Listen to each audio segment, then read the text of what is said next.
नमस्कार. आज आपण अतिशय चविष्ट खमंग असं कैरीचं सार किंवा कैरीची कढी बनवणार आहोत.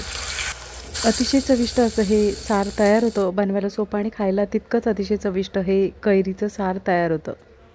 नेहमीची आमटी डाळ खाऊन कंटाळा असेल तर एकदा अशा पद्धतीने कच्च्या कैरीची कढी बनवून बघा. इथे आपण एक कच्ची कैरी घेतलेली आहे, स्वच्छ धुवून घेतलेली आहे. त्याची आपण आता सालं काढून घेणार आहोत. इथे मी साधारण आंबट कैरी घेतलेली आहे. आंबट आहे त्याच्यामुळे इथे आपण एकाच कैरीचा वापर करणार आहोत. कैरीची आपण सालं काढून घेणार आहोत. कच्ची कैरी ही ताजी असेल तर कढी अतिशय चविष्ट होते. इथे आपण कच्ची कैरी ताजी घेतलेली आहे आणि त्याचे पातळ असे काप करून घेणार आहोत. शिजण्यापुरतं पाण्याचा वापर करायचा आहे. इथे आपण आता कच्ची कैरी आहे ती शिजवून घेणार आहोत. साधारण 1 ते 2 मिनटामध्ये ही कैरी छान मऊसर अशी शिजली जाते. 1 ते 2 मिनटं झालेली आहेत. गॅस बंद करायचा आहे. कैरी छान मऊसर अशी शिजलेली आहे. इथे आपण आता कच्ची कैरी शिजवून घेतलेली आहे ती थंड करून घेणार आहोत. इथे आपण आता कढीसाठी लागणारं वाटण तयार करून घ्यायचं आहे. कढीसाठी वाटण तयार करताना इथे आपण आता अर्धी वाटी ओलं खोबरं, 3 ते 4 लसूण पाकळ्या, 2 हिरव्या मिरच्या आणि 3 ते 4 कढीपत्त्याच्या पानांचा वापर करणार आहोत. मिक्सरच्या भांड्यात आपण कच्ची कैरी आपण शिजवून घेतलेली आहे ते पाण्याबरोबरच आपल्याला वापर करायचा आहे. पाण्यामध्ये पूर्णपणे अर्क उतरतो त्याच्यामुळे आपण पाण्याचा वापर करायचा आहे. अर्धी वाटी ओलं खोबरं, 2 हिरव्या मिरच्या, 3 ते 4 कढीपत्त्याची पानं आणि 3 ते 4 आपण इथे लसूण पाकळ्याचा वापर केलेला आहे. अर्धा चमचा आपण इथे जिऱ्याचा वापर करणार आहोत. अर्धा चमचा हळदीचा वापर करणार आहोत. हे वाटण अगदी बारीक असं वाटून घ्यायचं आहे. कधी पण वाटण हे बारीकच वाटून घ्यायचं म्हणजे कढी छान तयार होते. पाणी वेगळं होत नाही आणि खोबरं वेगळं होत नाही. तर इथे पाहू शकता वाटण छान बारीक असं वाटून झालेलं आहे. इथे आपण आता फोडणीपुरतं तेल गरम करून घेणार आहोत. तेल छान गरम झाल्यानंतर अर्धा चमचा मोहरी छान तडतडू द्यायची आहे.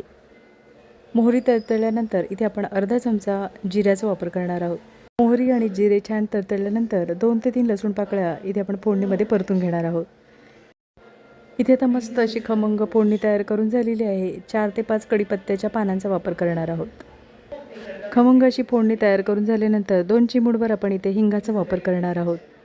इथे आता फोडणी छान तयार करून झालेली आहे. 2 चिमूटभर हिंगाचा वापर करणार आहोत.